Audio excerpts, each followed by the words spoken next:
Vamos a ver este asunto de la sesión 08.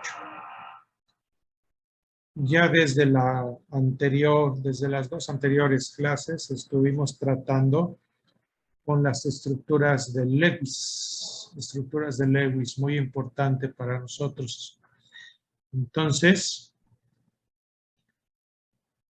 comentábamos que con frecuencia el átomo central y los que lo rodean van a cumplir la regla del octeto, es decir, van a quedar rodeados por 8 electrones de valencia.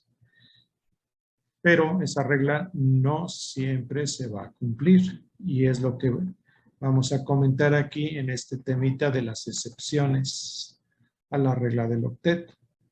¿Sí?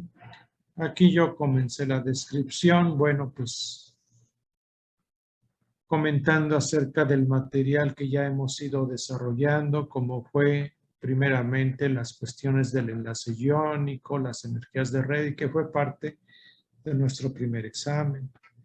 Luego empezamos con los enlaces covalentes y las estructuras de Lewis. Nuestros enlaces covalentes pueden ser polares o no polares, ¿sí? Entonces, lo que acabo de mencionar es que con frecuencia vamos a ver que se cumple la regla del octeto, pero esa regla tiene sus excepciones.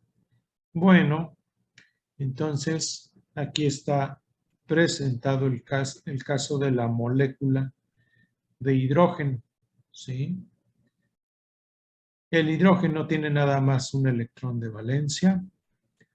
Dos átomos pueden compartir el par de electrones que nosotros vemos con un guión. Un guión significa un par de electrones. Esta es la estructura de Lewis para la molécula del hidrógeno. Y no hay manera de que se cumpla aquí la regla del octeto, evidentemente, ¿sí? Pero tenemos casos más interesantes. Vamos a ver. Como excepciones a regla del octeto tenemos tres casos. El primero de ellos, cuando tratamos con moléculas con número impar de electrones, ¿sí? Entonces, no es frecuente tratar con moléculas que tengan número impar de electrones. No es frecuente, pero las hay. Y cuando las tengamos, bueno, pues es inevitable que alguno de los átomos quede con menos de un octeto, inclusive con un número impar de electrones. Entonces aquí tenemos anotado al dióxido de cloro O2, al NO2 y al NO. En el caso de la primera molécula, dióxido de cloro, tenemos un total de 19 electrones de valencia. Recuerden que el oxígeno está en el grupo 6. 6 electrones de valencia por 2 son 12. Cloro, grupo 7, 7 electrones de valencia, entonces 12 más 7 son los 19 que están aquí anotados. ¿Sí? Bueno, vamos a ver, déjenme ver aquí. Okay. Ahora sí. En el caso del NO2 tenemos 17 electrones de valencia en total. 6 y 6 por los oxígenos van 12, más 5 del nitrógeno da 17. Y en el NO, pues 6 más 5 nos da 11. Entonces, la molécula de NO, aquí tenemos su estructura de Lewis. Vean que el oxígeno tiene 2 pares libres, 2 pares enlazantes y cumple bien la regla del octeto. Ahí van 8 electrones, más 3 que tiene el nitrógeno, nos da el total de 11 que está aquí anotado. ¿Sí?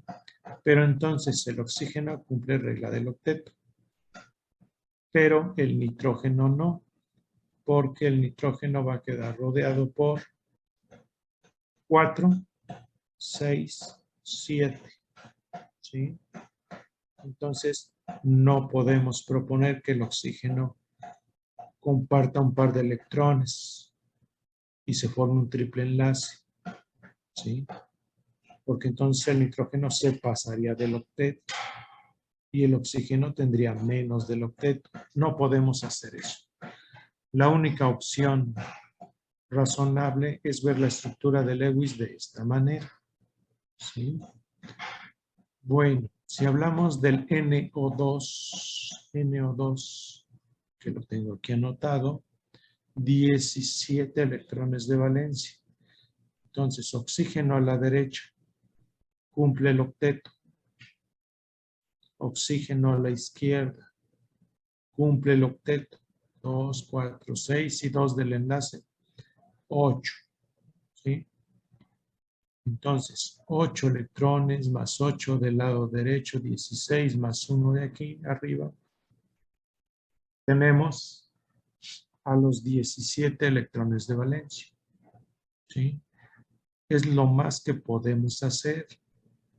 Y en esa situación ya tenemos que el nitrógeno tiene menos de un octeto porque va a tener 2, 4, 6. El que está arriba, 7 electrones. ¿Sí? No podemos proponer un doble enlace aquí porque entonces el nitrógeno se pasa del octeto. Eso no lo podemos hacer. Puede tener menos, pero hay átomos, grupo 1, del periodo 1, periodo 2, que no pueden pasarse del octeto, ¿sí? Periodo 3 ya es una situación diferente. Ahorita la vamos a comentar. Bueno, ok. Por aquí tengo algo en el chat. Déjenme ver. Ok, solamente que sí me escuchaban. Ok, entonces ahí tenemos moléculas con número impar de electrones. Es uno de los tipos de excepciones a regla del octeto. Bueno, también vamos a tener moléculas en las que un átomo central tiene menos de un octeto. ¿Sí? Entonces, esto lo vamos a ver sobre todo en compuestos de boro, que es el grupo 3A de la tabla periódica, ahí donde está el boro. Grupo 3A, déjenme mostrarles.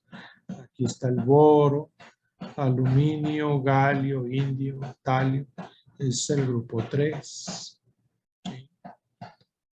Bueno, entonces,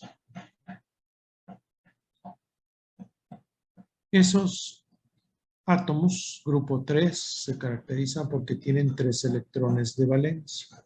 ¿Sí? Y aquí en el ejemplo, con el BF3, bueno, boro tiene 3 electrones de valencia. Enlazado con flúor, tener en cuenta que flúor tiene 7 electrones de valencia porque está en el grupo 7.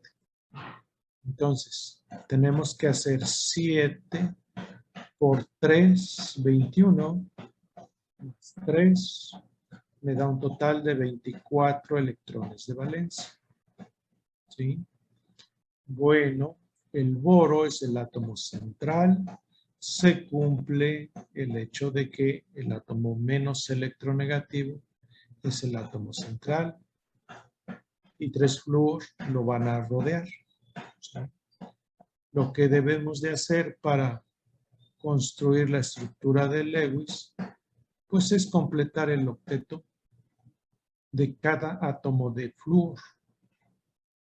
Esto lo tenemos ya aquí en la figura. Entonces, para cada flúor octeto, primero fue enlaces sencillos, recuerden los pasos. Átomo central, enlaces sencillos. Luego lo que hacemos es completar octetos de los átomos que rodean al átomo central, en este caso los flúor.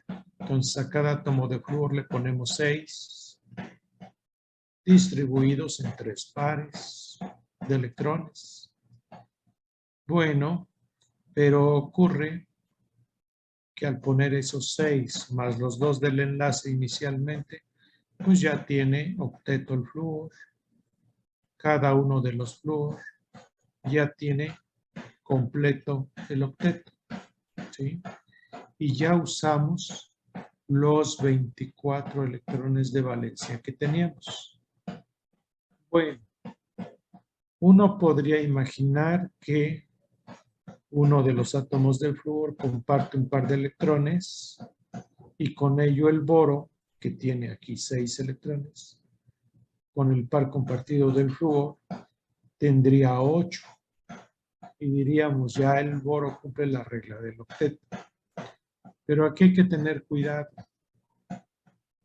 porque el flúor es el átomo más electronegativo de la tabla periódica. Y entonces, típico de él es que no comparte electrones, ¿sí?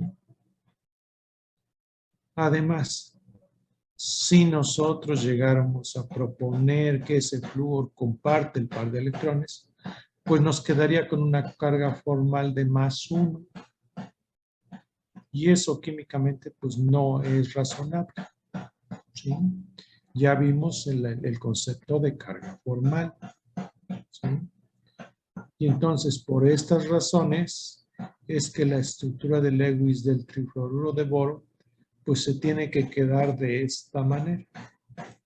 Flúor no comparte par de electrones, cada átomo de flúor se queda con su octeto y el boro se queda con 6 átomos que lo rodean y no cumple la regla del octeto.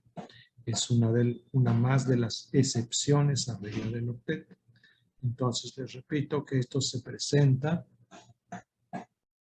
en compuestos que involucran a elementos del grupo 3A, como es el caso del boro, el aluminio, galio y además el berilio, ¿sí? Bueno, ok. Entonces hay moléculas donde algún átomo no cumple o tiene menos de un octeto. Luego, tenemos aquí el tercer tipo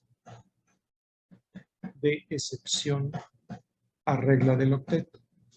Y va a ser el caso de moléculas o iones en las que el átomo central tiene más de un octeto. ¿Sí? Esto es lo más frecuente, ¿sí? De las excepciones a regla del octeto, esta es la más frecuente. Tomemos el caso de la molécula de pentacloruro de fósforo. Si vamos a tener 5 átomos de cloro enlazados a un fósforo, bueno, pues entonces el fósforo requiere por fuerza de 5 pares de electrones que lo rodeen para poder enlazarse con los 5 átomos de cloro, ¿sí? Entonces, ¿cómo se puede justificar esto? Si nosotros vemos la configuración electrónica del fósforo, número atómico 15, entonces vemos que tiene electrones internos con una configuración tipo neón, o decimos tiene un kernel de neón. Kernel entiéndase como electrones de capa interna, ¿sí? Y luego sigue 3s2 y 3p3. Pero la capa con n igual a 3 ya involucra los orbitales D, que en este caso están vacíos. Por eso no se ven en la configuración. Es 3d0. Entonces, estos orbitales vacíos pues son los que van a permitir que el fósforo esté rodeado por 5 pares de electrones. Cuando ocurre esto, decimos que el fósforo tiene capa de valencia expandida. ¿Sí? Ahí está. Entonces, la terminología que usamos con frecuencia en este tipo de situación. Ok. Vamos a ver. ¿Cómo se ve la estructura de Lewis? Pues así. El fósforo al centro, 5 cloros enlazados a él, pues son los guiones que significan pares de electrones enlazantes en este caso. ¿Sí? Luego, cuando construimos Lewis, completamos octetos de los átomos que rodean al átomo central. Entonces aquí tengo a los cloros, cada uno con su octeto. ¿Sí? Cada cloro está con su octeto. Y entonces ya tengo 8 por cada uno, por 5, ya son 40 electrones. ¿Sí? El total de electrones de valencia involucrados en esta molécula pues es 40, porque cada cloro tiene 7, está en el grupo 7 de la tabla periódica. Entonces 7 por 5 son 35 y el fósforo está en el grupo 5, 5 electrones de valencia, por eso es que 35 más 5 ya son los 40 que vemos aquí representados. ¿Sí? Bueno, entonces ahí tenemos un caso donde el átomo central tiene capa de valencia expandida, es decir, tiene más de un octeto. Aquí tengo unos ejemplos donde el átomo central también tiene capa de valencia expandida. Es el caso del tetrafluoruro de azufre, el hexafluoruro de arsénico, tetracloruro de yodo, aunque estos son especies iónicas. ¿Sí? Entonces, tener en cuenta que la capa de valencia expandida se va a presentar, pero solamente en aquellos átomos que ya involucran orbitales 3D en su configuración, 3D o posteriores. ¿Sí? Tener en cuenta que no existen los orbitales 2D, por eso es que en los elementos del segundo periodo no vamos a ver nunca capa de valencia expandida, ¿sí? Solamente en aquellos que pertenecen al periodo 3 o posterior. Bueno, aquí como un ejercicio para ustedes, se sugiere hacer la estructura de Lewis para el tetrafluoruro de azufre. Recuerden que flúor está en el grupo 7, 7 electrones de valencia por 4, ya van 28, más 6 del azufre, 34.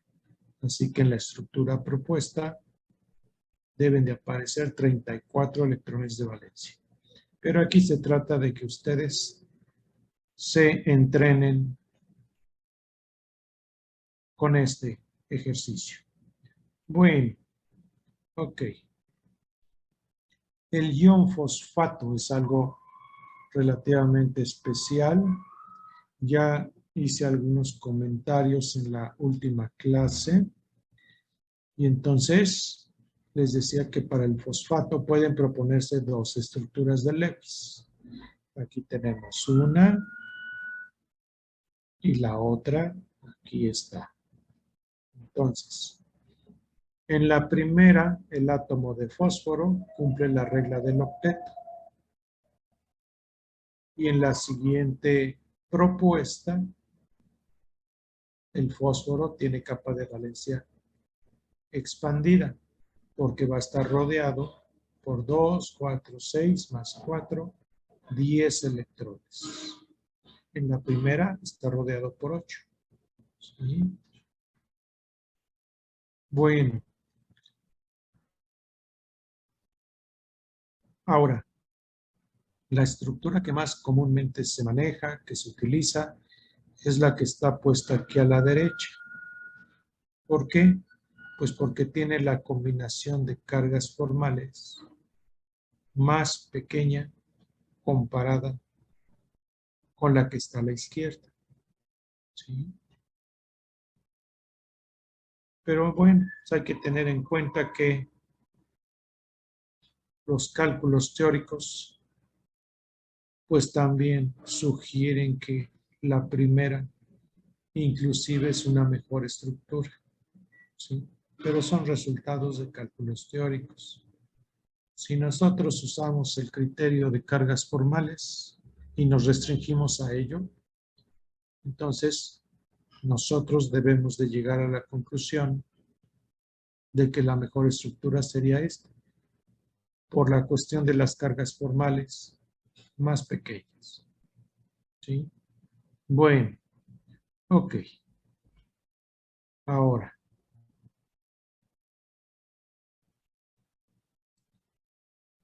los compuestos moleculares también son respetablemente estables. Muchos de ellos, ¿sí? ¿Qué tan estables son los compuestos? Pues, por ejemplo, allá en los compuestos iónicos hablamos del parámetro energía de red. ¿Sí? Puntos de fusión muy elevados. Y decíamos, los compuestos iónicos son muy estables. Bueno, pues en los compuestos moleculares también podemos hablar de qué tan estables son. Y aquí hacemos referencia a la fuerza de los enlaces covalentes, en este caso. Y para hablar de ello, se hace referencia a la entalpía de enlace. Esa entalpía de enlace, como definición, pues es la energía necesaria para hacer la ruptura de un tipo de enlace en un mol de la sustancia gaseosa.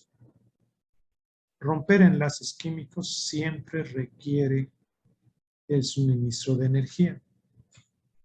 Entonces van a ser procesos endotérmicos y por ello esa energía necesaria normalmente nos la van a reportar en términos del parámetro termodinámico entalpía o cambio de entalpía y lo vamos a ver con valor positivo, como en este caso para la molécula de hidrógeno. Romper el enlace químico y obtener los dos átomos gaseosos aislados requiere del suministro de 436 kilojoules por mol. Les recuerdo que el cambio de entalpía no es más que el calor necesario para hacer el proceso y medido a presión constante. Entonces, quien lleve termodinámica o fisicoquímica más adelante verá más parámetros termodinámicos. ¿Sí? Bueno, ahora,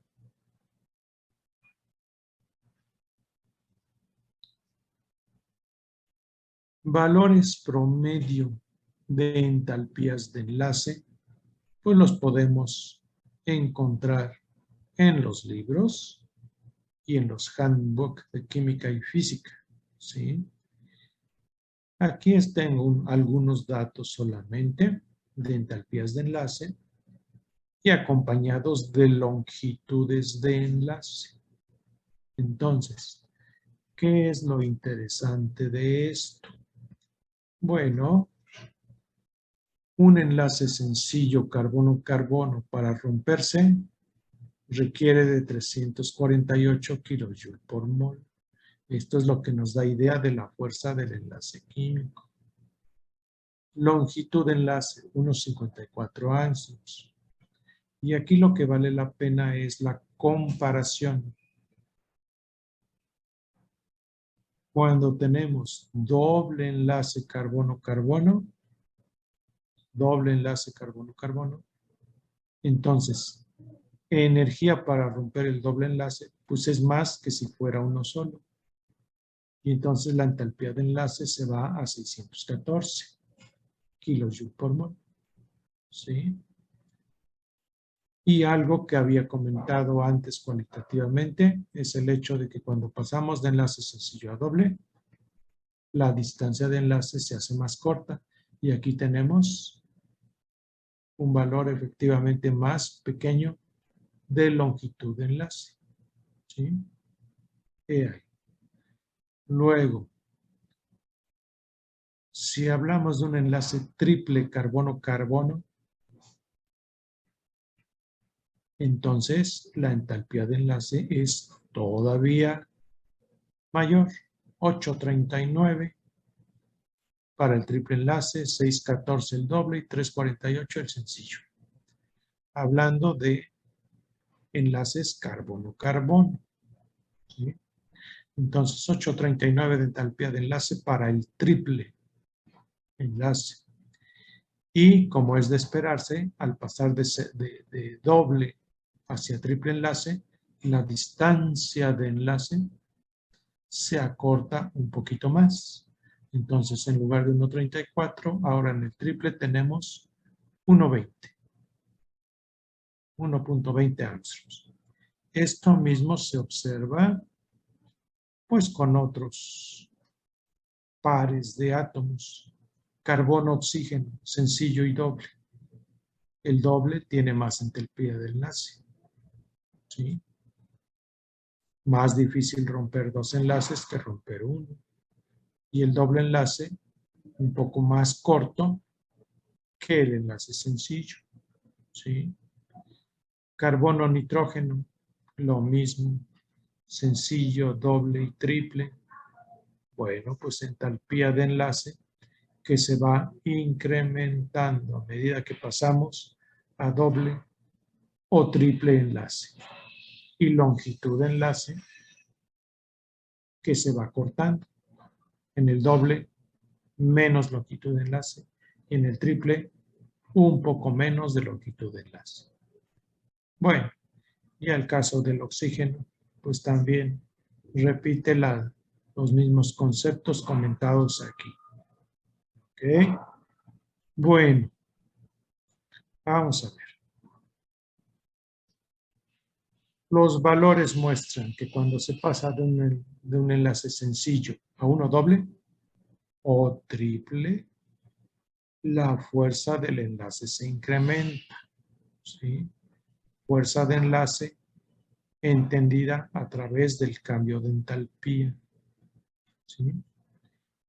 Al mismo tiempo, la distancia de enlace pues se hace más corta. Ahí está. Estas ideas, vamos a ver, aquí les anoté, ya les comenté al principio. Tarea 4 son los problemas de la unidad 3 que mencioné primero 6, más estos 3, 9 problemitas. Tarea 4. Todavía no ponemos fecha para entregar esto. ¿Sí? Bueno, ahora les voy a mostrar unas diapositivas que hacen referencia a esto que acabamos de comentar. Estamos tratando con las excepciones a la regla del octeto. Entonces tenemos por aquí al berilio H2. Este es un compuesto de berilio. Berilio, 2 electrones de valencia, más 2 por los 2 hidrógenos, 4. Entonces, la única posibilidad que tenemos es proponer enlaces sencillos hacia el hidrógeno y hacia el otro hidrógeno. No hay manera de que el berilio pudiese estar rodeado por 8 electrones de valencia. No cumple la regla del octeto. El BF3, triplo de Bohr, ya lo comenté ahí en las notas. y no es factible proponer un doble enlace para que el boro cumpliera regla del octeto.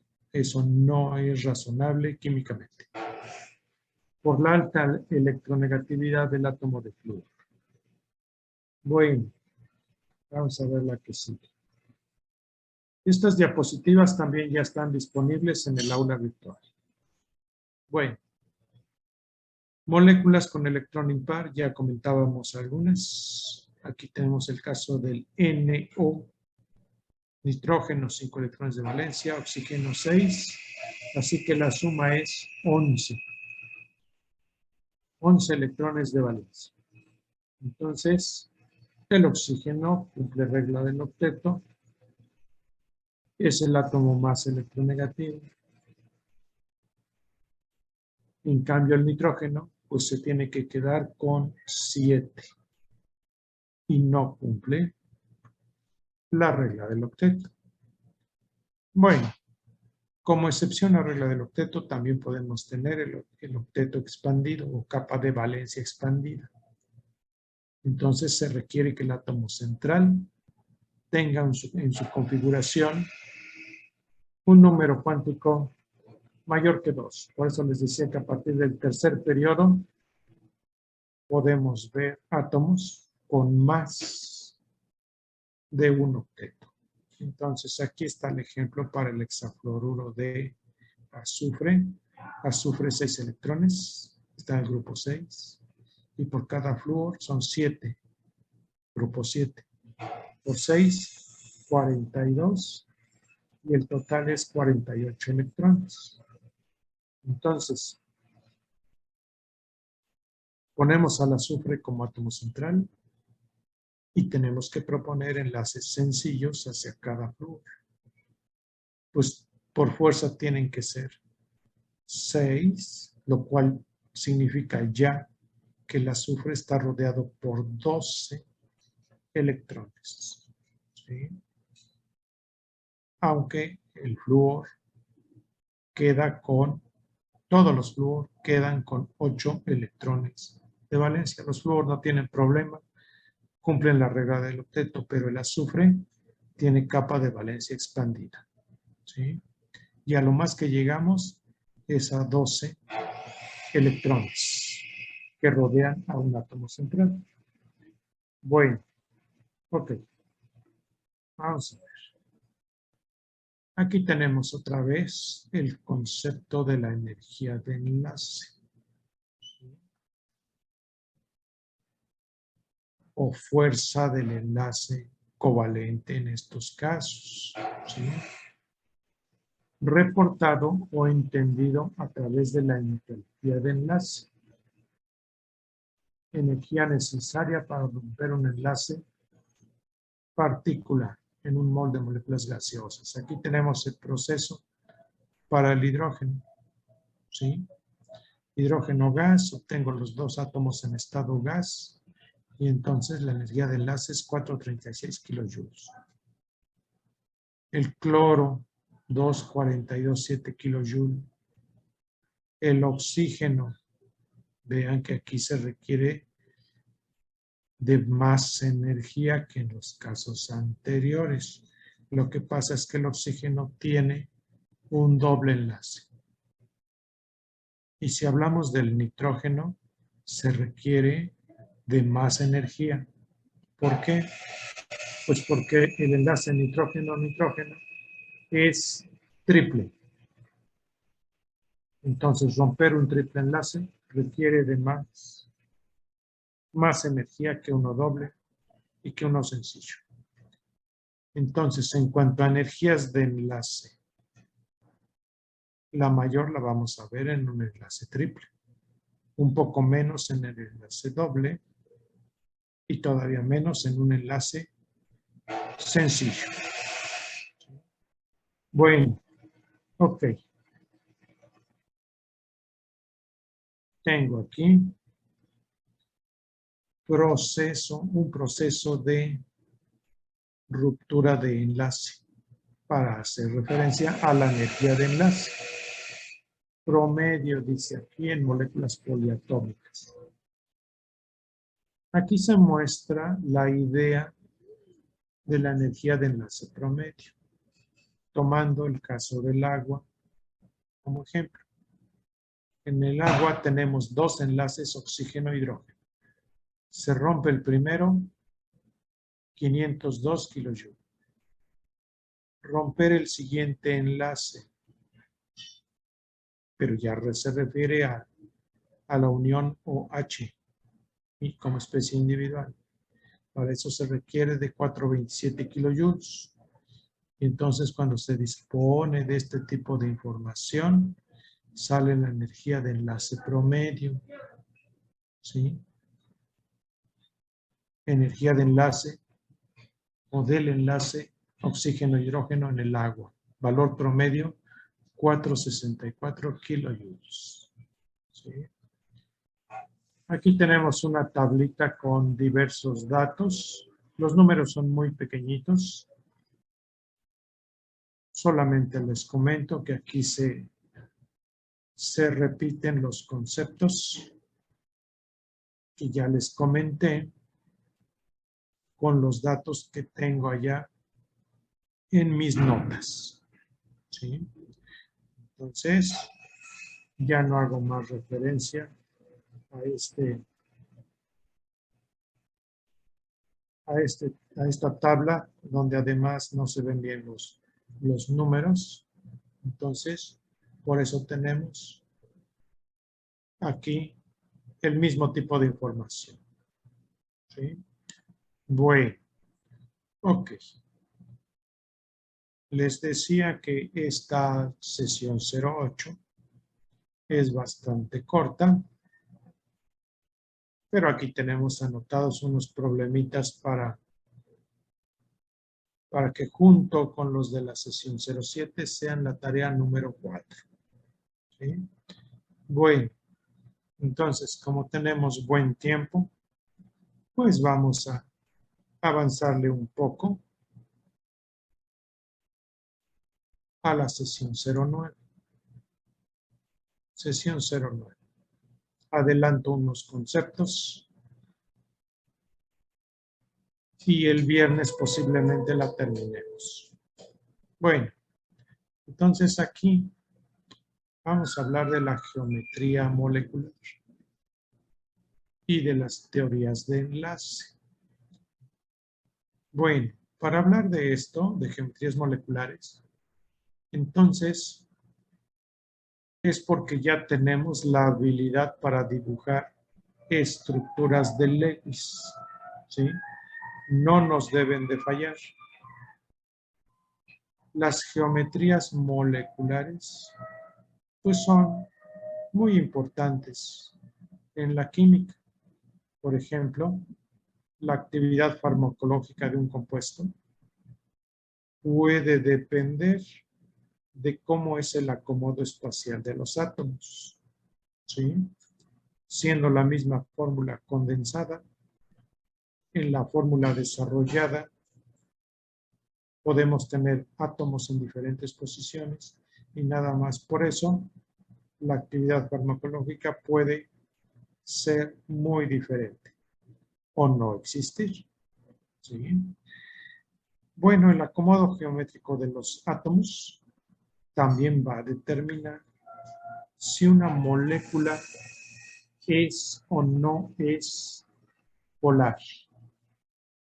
Ya mencionamos un poquito acerca de moléculas polares y no polares, ¿sí?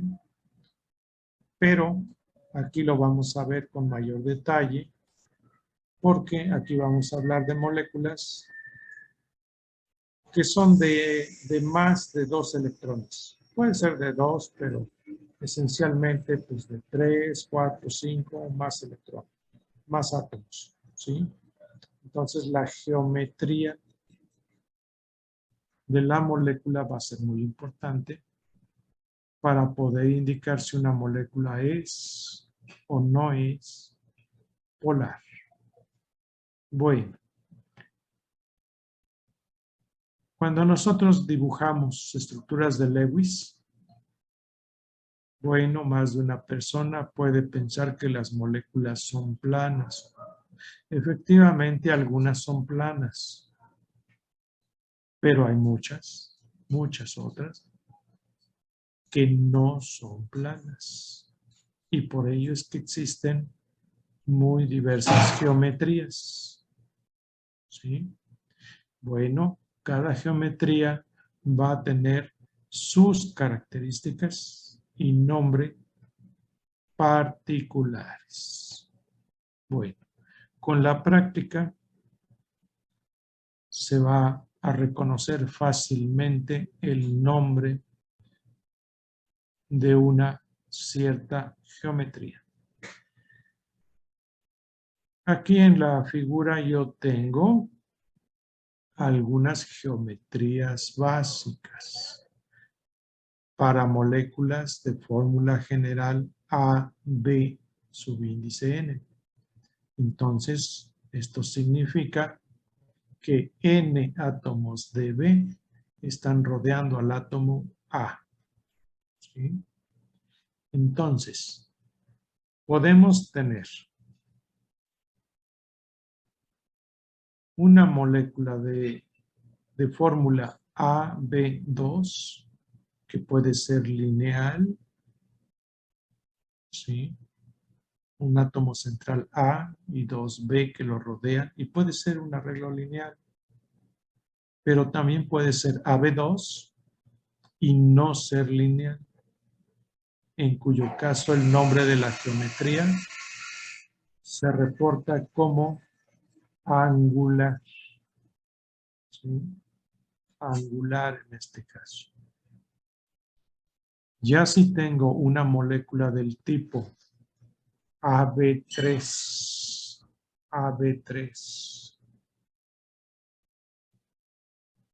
entonces puede ser que yo tenga un átomo central rodeado por 3 átomos de B y además que estén dispuestos los 4 átomos en un plano.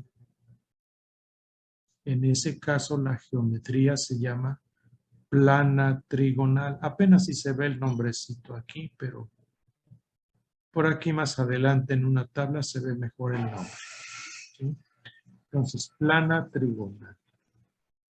Ahora, el átomo central no necesariamente está en el mismo plano de los 3 que lo rodean, como es el caso de esta otra geometría. En este caso, el átomo central está arriba respecto al plano que forman los átomos verdes. ¿Sí?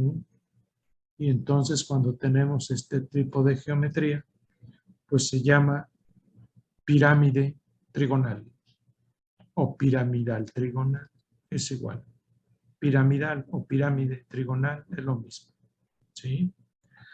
Ahora, nuestra molécula AB3 puede tener una forma muy peculiar como esta. Átomo central y 3 átomos que lo rodean, pero 2 prácticamente en una línea y a 90 grados está el otro. En este caso, esta geometría se llama forma de T. Forma de T. También podemos tener una molécula del tipo AB4. Esto es AB4. Átomo central A y 4 B que lo están rodeando. Pueden estar dispuestos en un plano. Y entonces, en ese caso, se llama geometría cuadrada plana. Geometría cuadrada plana. ¿Sí? Bueno. Aquí tenemos otro arreglo. 2, 4, 5 verdes y un átomo central. Entonces, evidentemente, esta geometría se llama o es de la forma general AB5. ¿Sí? Entonces, este arreglo también es muy particular, muy peculiar, y se llama bipirámide trigonal. Es bipirámide porque los tres verdes que están en el centro, en la parte media de la molécula, esos tres verdes definen una base triangular y al centro arriba tenemos un vértice. Entonces eso es una pirámide trigonal. Pero hacia abajo tenemos que se repite lo mismo. Entonces por eso se llama bipirámide trigonal. ¿Sí? En esta geometría, las posiciones de los átomos no son equivalentes. En las anteriores sí eran equivalentes las posiciones. Por ejemplo, esta posición es equivalente a esta otra. O esta es equivalente a cualquiera de las otras dos, y así con las demás figuras. Pero en este caso, las posiciones no son equivalentes, porque arriba y abajo tenemos un eje, lo podemos ver así, como un eje, que en química le llamamos eje de rotación de la molécula, y significa que arriba y a 180 grados tenemos a otro átomo. Y en la parte media tenemos un plano formado por esos tres átomos verdes. ¿Sí? Y entonces el eje define a las posiciones axiales arriba y abajo. ¿Sí? Son posiciones axiales arriba y abajo. Y las posiciones medias se llaman posiciones ecuatoriales. Lo tenemos por ahí un poquito más adelante en la descripción. Bueno, aquí tengo otra geometría. Esta sería una geometría del tipo AB6. AB6. Y se pueden dar cuenta que esta geometría es o forma un octaedro. Entonces la geometría se llama octaédrica. ¿Sí? Todas las posiciones son equivalentes. ¿Sí? Cada tres átomos verdes forman una cara triangular del octaedro. ¿Sí? Entonces, parte media tenemos 4 caras arriba y hacia abajo tenemos 4 caras triangulares, y por eso globalmente se llama octaédrica esta geometría. ¿Sí? Las vamos a estar practicando, y con ello les digo que fácilmente se reconoce a cada una de ellas. Aquí faltan unas 2 o 3 más que forman el conjunto de geometrías moleculares comunes. ¿Sí? Entonces, las vamos a ver anotadas un poquito más abajo. Bueno, ¿cómo es que podemos predecir las geometrías moleculares? Bueno, pues aquí nosotros vamos a hacer referencia al modelo que se llama de repulsión de pares electrónicos en el nivel de valencia. Sus siglas son esta, RPMB, repulsión de pares electrónicos en el nivel de valencia. Y también vamos a comentar, bueno, vamos a empezar por ella y luego vamos a comentar la teoría del enlace de valencia, TEV. Bueno, entonces, adelantemos un poquito acerca del modelo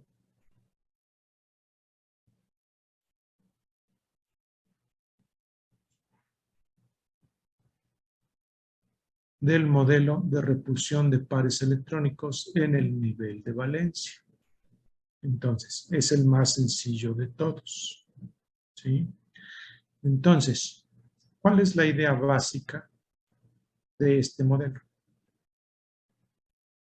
Bueno, nos dice el mejor acomodo de un cierto número de pares de electrones o dominios electrónicos será el que minimiza las opciones entre ellos. ¿Sí? Hablo indistintamente de pares de electrones y dominios electrónicos. Si ustedes llegan a ver el libro de Brown, verán que en la edición 7, 8, 9 habla de pares de electrones. Y más recientemente, en la 11ª edición, en lugar de hablar de pares de electrones, le llama dominios electrónicos. Pero es lo mismo. ¿Sí? Entonces uso de la misma manera un nombre y otro. Bueno, entonces,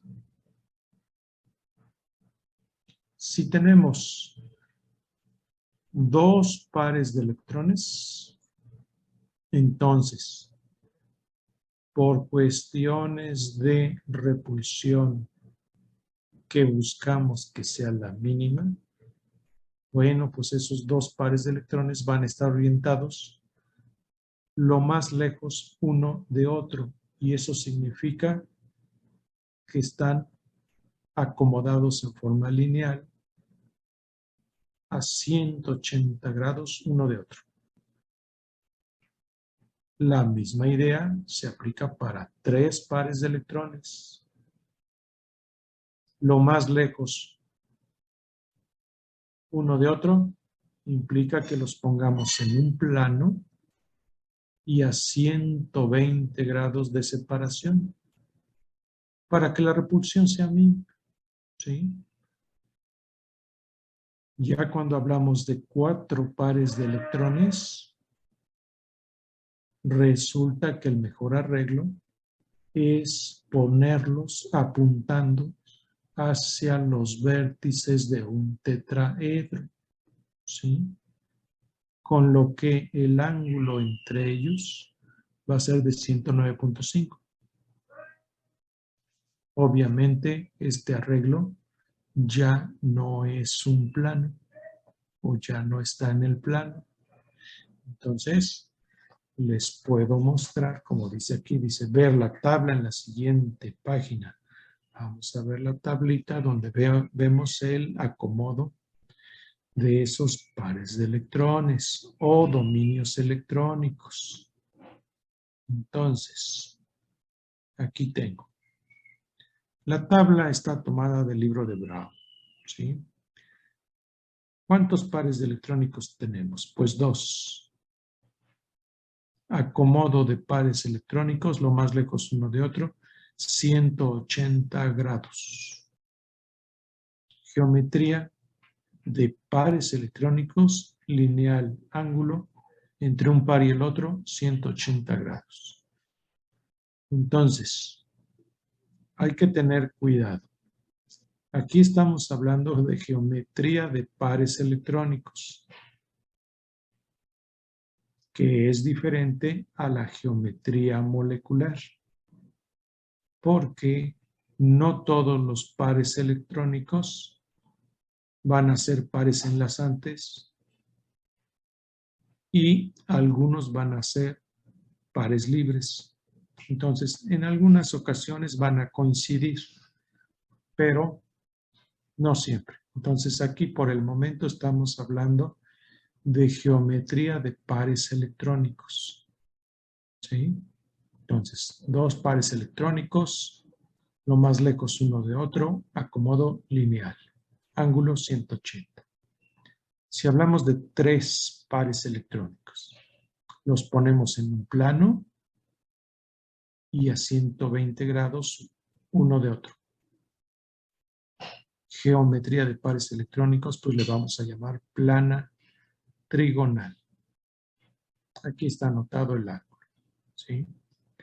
Bueno, ahora, Ya cuando tenemos 4 pares de electrones o 4 dominios electrónicos, el mejor arreglo para que la repulsión entre ellos sea la menor posible es que apunten hacia los vértices de un tetraedro. Por eso es que la geometría de pares electrónicos aquí está nombrada como tetraédrica. Y en un tetraedro, partiendo del centro hacia los vértices, los ángulos son de 109.5 grados. ¿Sí? Aquí tengo el caso de 5 pares de electrones. El mejor arreglo para que la repulsión sea mínima es ponerlos apuntando hacia los vértices de lo que se llama una bipirámide trigonal.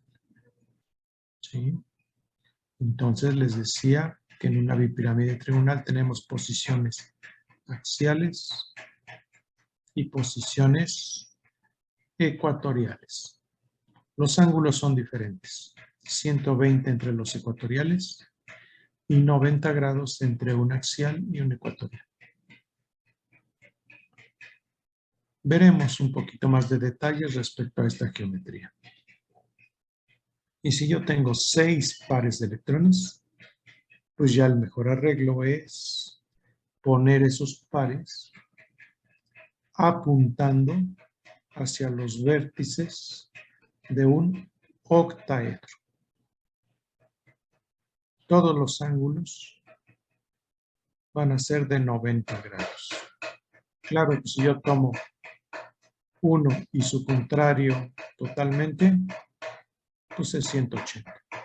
Entonces 90 y 180 son los ángulos en este arreglo de dominios electrónicos. Entonces, esto lo tengo por aquí en el texto. 5 pares de electrones. Geometría bipirámide trigonal. Vamos a tener posiciones axiales y además ecuatoriales. Bueno, en el eje axial veremos 2 pares de electrones a 180 grados uno respecto de otro. Y en el plano ecuatorial, pues hay 3 pares formando un ángulo de 120 grados. Ya lo comenté. 6 pares de electrones. El mejor arreglo es la geometría octaédrica. Todas las posiciones van a ser equivalentes. Y los ángulos, todos iguales, 90 grados. Bueno, lo tenemos en la tablita que acabo de comentar. Bueno, vamos a avanzarle unos minutos más.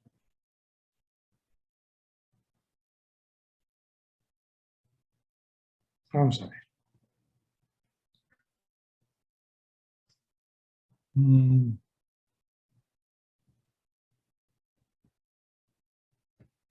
Entonces, tabla anterior. Ahí vemos los arreglos de dominios electrónicos alrededor de un átomo central. Y no necesariamente todos habrá un átomo enlazado. ¿Sí? Por ello es que les digo que la geometría de pares de electrones y la geometría molecular no siempre coinciden. Entonces, ¿cómo hacemos para predecir la geometría molecular? Bueno, pues si seguimos ciertos pasos, lo vamos a hacer de la manera correcta y sin temor a equivocarnos. ¿Sí? ¿Qué hacer primero? Pues Lewis. La estructura de Lewis es básica para después reconocer la geometría de pares de electrones y geometría molecular. Entonces, primero hay que hacer Lewis, hacerlo bien, de nuestra molécula o ion. Una vez que tenemos Lewis, contar el número total de pares de electrones. Es decir, cuántos pares enlazantes tenemos y cuántos pares libres o no enlazantes tenemos. Sumarlos. Ya que tengo el total, enlazantes y no enlazantes, entonces lo que hacemos es acomodarlos de manera que la repulsión entre ellos sea mínima, según como vimos en la tabla que acabo de describir.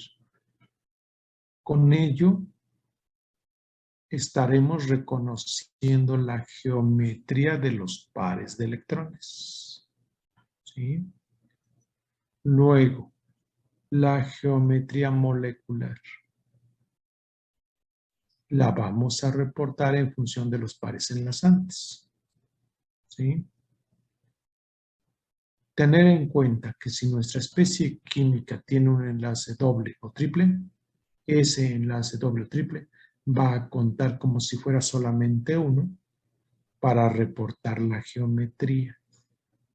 ¿Sí? Bueno,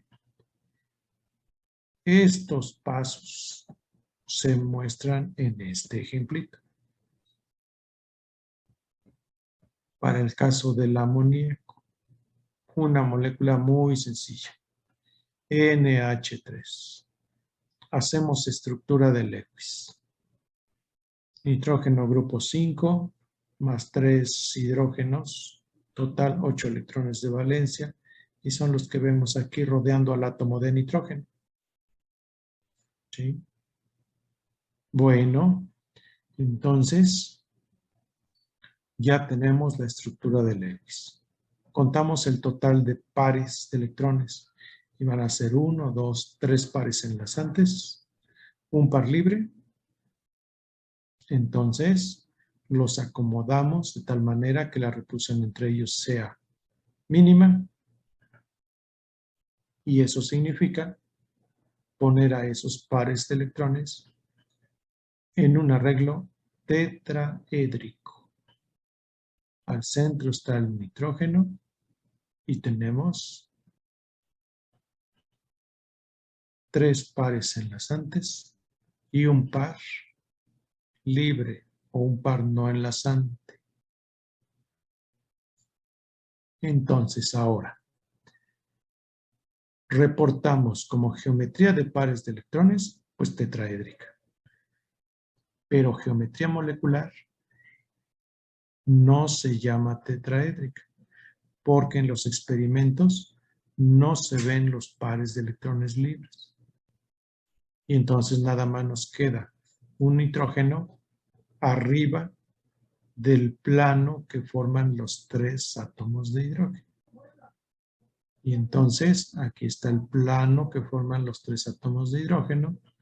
Arriba al centro está el nitrógeno y este arreglo se llama pirámide trigonal. Entonces, tener cuidado. Geometría de pares de electrones es una cosa, geometría molecular es otra cosa. En algunas cosas, en algunas moléculas, pueden llegar a coincidir, pero hay moléculas donde no coincide geometría de pares de electrones con geometría molecular. ¿Sí? Entonces, aquí está mencionado lo que acabo de describir. Obtener Lewis, contar los pares de electrones, 3 enlazantes, un par libre, tenemos 4. 4. Geometría de pares de electrones, tetraédrica. Luego, par de electrones libres no es observable en los experimentos. Y entonces nuestra geometría molecular o simplemente geometría se reporta como pirámide trigonal. ¿Sí? Pirámide trigonal. Entonces, ese es el camino que hay que seguir para reconocer primero geometría de pares de electrones y luego geometría molecular. Lo vamos a estar practicando. Claro que cuando en una molécula no hay pares de electrones libres, entonces, pues todos los pares van a ser enlazantes. Y en esa situación, la geometría de dominios electrónicos y geometría molecular pues van a recibir el mismo nombre. ¿Sí? Entonces, pero no siempre va a ser así. Bueno, ok. Entonces ya le avanzamos a las ideas para llegar a obtener la geometría molecular, que es lo que nos interesa en esta parte de nuestro curso. Bueno, ya le avanzamos un poquito a este material, que es de la sesión 09. Aquí hay un ejercicio, dice para el estudiante, demostrar que la geometría molecular para el CO2 es lineal, indicar cuántos pares de electrones no compartidos tiene la molécula, y luego ya preguntar con respecto a la geometría molecular de un ion, que es el estaño cloro 3 menos. ¿Sí? Bueno, entonces creo que ya le avanzamos un poquito a este material. Le vamos a parar aquí, jóvenes. Si tienen alguna duda, pues es momento de decirlo. Jóvenes, ¿alguna duda?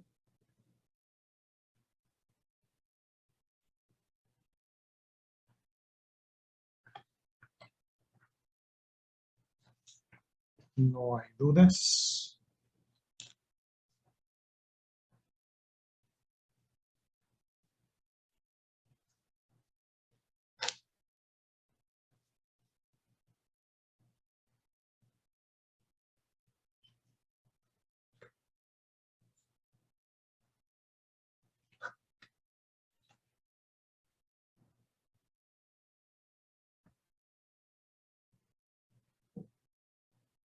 Ninguna.